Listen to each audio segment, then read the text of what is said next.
Have you ever looked at someone you love and felt like a stranger was looking back? That's the core of today's story. It's not just about religion or gender roles, it's about identity, trauma, and whether love can bridge a chasm that wasn't there before. Let's lay out the facts. Maya and Raj have been married for 17 years.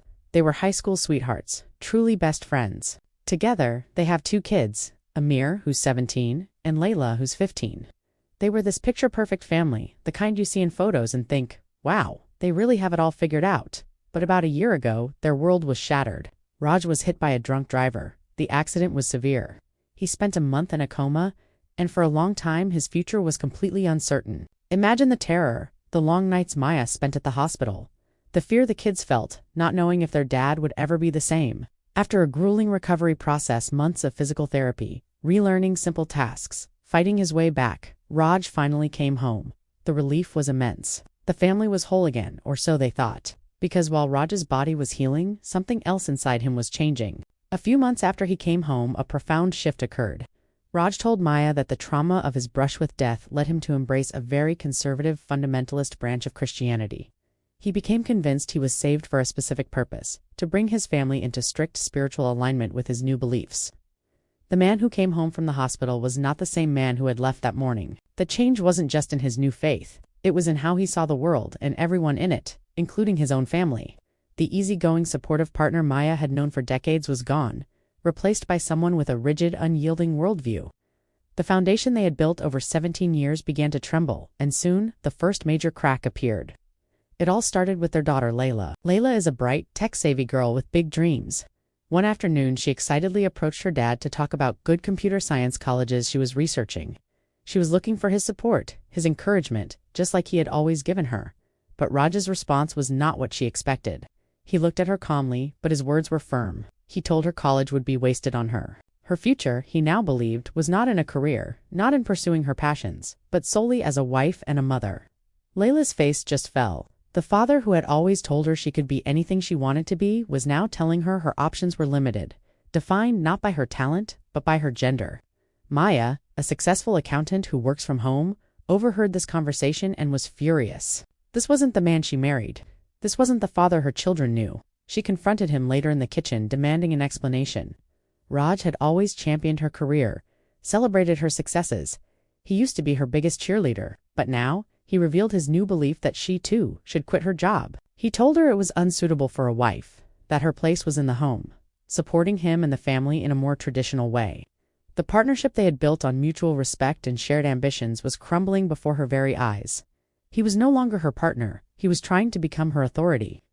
The tension in the house grew thicker with each passing day. The home that was once filled with laughter and open conversation became a minefield of unspoken rules and judgment. The breaking point, the moment of explosion, came a few weeks later. Layla, dressed like a typical teenager in jeans and a crop top, was heading for the door to go out with her friends. Raj stopped her. He stood in her way, his face a mask of disapproval. He told her she couldn't leave the house looking like a tramp. The word hissed with such venom hung in the air. It was a verbal attack, a shaming of their own daughter for simply being a teenager. Maya witnessed the whole thing. Seeing the look of hurt and confusion on Layla's face, her motherly instinct kicked in. She stepped between them, shielding her daughter from her father's wrath. She told Layla to go, to not let her father's words stop her. As Layla ran out, tears streaming down her face, Raj turned his anger on Maya. He asked her, "Do you even care about our daughter's soul?" The question was a weapon designed to paint Maya as an irresponsible, ungodly mother. But Maya fired back. She looked him straight in the eye and said, "It's her body." Raj's response was cold and immediate. "Her body is the property of God, not her. You need to respect my religion." And right there, in that moment, Maya drew her line in the sand. She told him, "I will never respect a belief system that treats women as second-class citizens."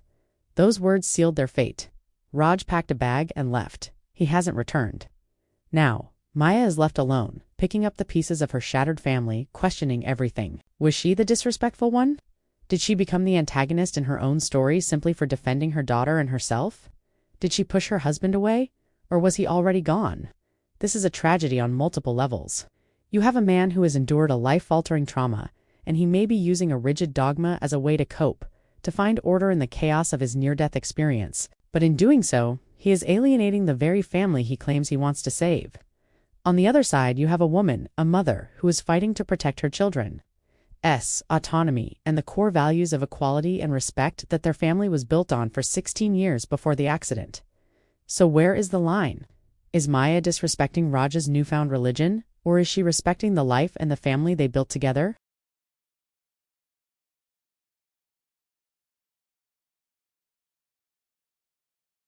When a person's newfound salvation demands the submission of others' souls, is it truly salvation, or is it just a different kind of captivity?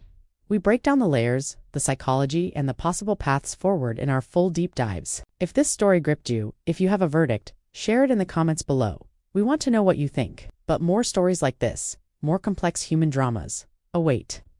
For the full, unflinching analysis of life's toughest conflicts, subscribe and journey into the gray with us. This is the Verdict Zone, where we don't just ask who's wrong, we ask why. Thanks for watching.